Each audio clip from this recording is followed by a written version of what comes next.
Bonjour à tous et à toutes, bienvenue dans une nouvelle vidéo cétose, sport et cancer. Ça fait un petit moment que je ne m'étais pas manifesté, mais je vais simplement vous donner quelques nouvelles puisque je suis maintenant à T plus 9 mois de régime cétogène et que pour l'instant tout va bien. Enfin bon, après j'ai une vie normale avec des hauts et des bas, mais a priori c'est pas, les bas ne sont pas liés à des problématiques associées au régime cétogène.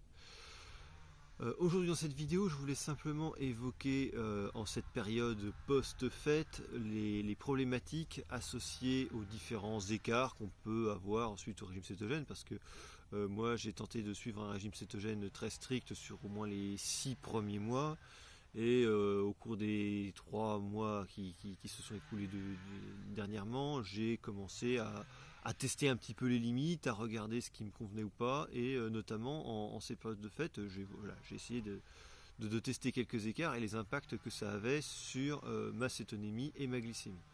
Alors, il faut bien dissocier plusieurs choses. D'abord, en période de fête, il y a un certain nombre de produits qui sont tout à fait, assez bien compatibles avec le régime cétogène. Donc évidemment, le foie gras, même le saumon fumé pose assez peu de difficultés.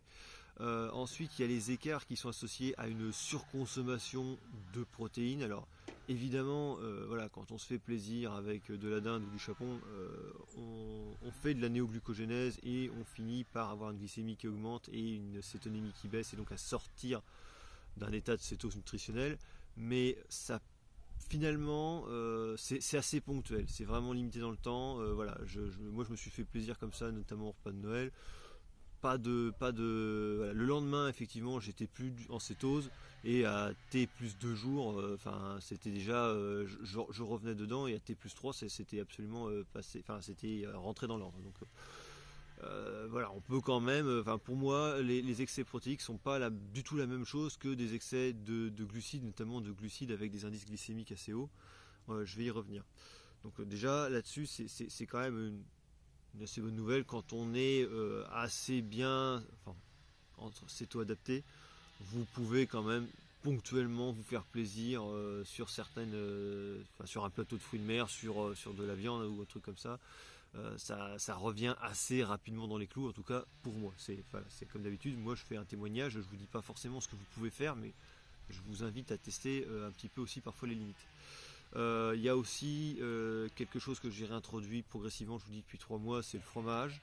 Alors peut-être que j'ai de la chance, ou peut-être qu'on en fait un petit peu trop à l'encontre du fromage, mais moi en tout cas, tant que les quantités restent limitées, j'ai pas de souci de sortie de cétose, j'ai pas de souci de problème là. Je peux manger même quotidiennement un petit peu de fromage. Après, c'est sûr que si ça dépasse vraiment les quantités de protéines du régime, évidemment, même principe, néoglucogénèse, hausse de la glycémie, et donc sortie progressive d'un état de cétose. Donc moi je n'ai pas forcément un avis très arrêté, mais en tout cas ce que je peux dire, c'est que j'ai testé dernièrement, et en tout cas à mes yeux c'est compatible au moins avec des constantes biologiques, avec des mesures de cétonémie et de glycémie en rapport avec le régime cétogène. Voilà. Les oléagineux aussi, je les ai réintroduits un petit peu. Et là aussi, moi j'ai pas. Évidemment, faut rester très raisonnable, hein. Quand je dis que je les ai réintroduits, c'est le soir, je me fais plaisir. C'est 2 noix de cajou, 2 amandes, 2 noix de Grenoble, et puis hein, c'est des petites quantités, mais ça fait très plaisir et ça diversifie bien le régime. Et pour moi, c'est pareil, ça reste assez compatible. Enfin, je veux dire, je reste dans des normes en termes de mesures qui sont convenables. Qu'est-ce que j'ai pu tester d'autre?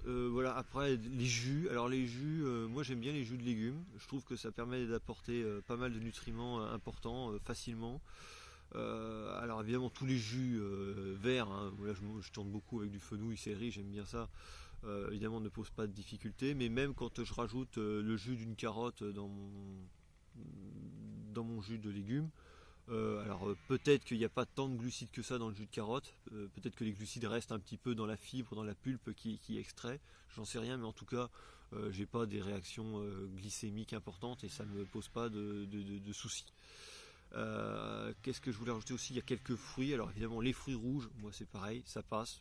Alors après quand je dis ça passe, il faut rester très raisonnable, hein. C'est maxi, je dois manger 25-30 grammes de framboise ou de groseille ou de myrtille sur un repas, quoi. Donc c'est quand même très léger. Je dépasse pas les 50 grammes dans la journée. Donc voilà. Mais ça reste des fruits qui sont assez compatibles. Et là même dernièrement, je teste le pomelo. Alors pareil, 20 grammes de pomelo le soir, bon, si, pour se faire plaisir. Et voilà, ça reste pareil. Euh, ça me fait pas, c'est pas ça qui me fait sortir de cétose. Voilà. Donc ce que je vous invite simplement à faire, c'est voilà, pas forcément psychoter sur ces aliments-là. Vous laissez le temps de bien faire votre phase de cette adaptation dans les premiers mois pour voilà, et après faire comme moi, de tester un petit peu les limites et vous verrez si ça marche ou pas. Peut-être que ça marche pour moi et ça marchera pas pour vous. Je veux dire, je pense que les produits laitiers, enfin moi, faut peut-être que c'est des questions d'adaptation génétique. C'est vrai que moi j'ai plus des origines polonaises que méditerranéennes, donc peut-être que ce qui passera pour certains passera pas pour d'autres. Mais bon, en tout cas, moi je peux me permettre visiblement de me faire un petit peu plaisir sur ces produits-là sans remettre en cause ma cétonémie, quoi, en tout cas. Donc c'était juste pour dire ça. Je vous souhaite en tout cas une très bonne journée et une bonne céto-adaptation pour ceux qui veulent se lancer.